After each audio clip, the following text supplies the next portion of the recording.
MMFF mo?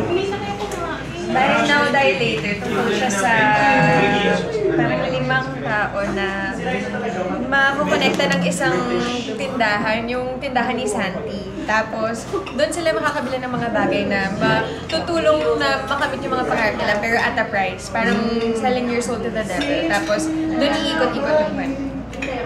How is it working with the Kapamilya? Nakakatuwa kasi it's my first mainstream movie.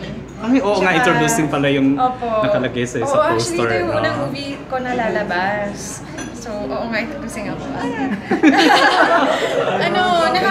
Nakakatuwa talaga. Kasi nakakatuwa silang lahat. Sila Kuya Bong, sila Alex. So, masaya lang talaga sa set. Tsaka, dati ko pa pangarap makasama sa parada ng MMFF.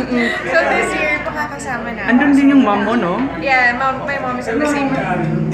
And then parang more on eksena nyo together, or? Secret! Pero basta magkasama kami sa pelikula. How about yung movie mo with Enchong? Parang may playdate na ba yun?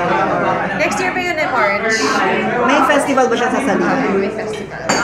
Pero hindi pa pwede ka. Hindi pa alam kung saan.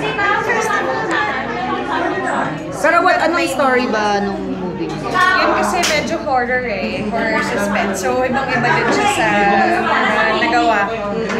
Tapos yun, directed by Gino Santos. Oo nga. And yun, exciting din. Excited ako para doon. Nauna akong matapos mag-shooting para doon, pero maunang i-air itong By Now.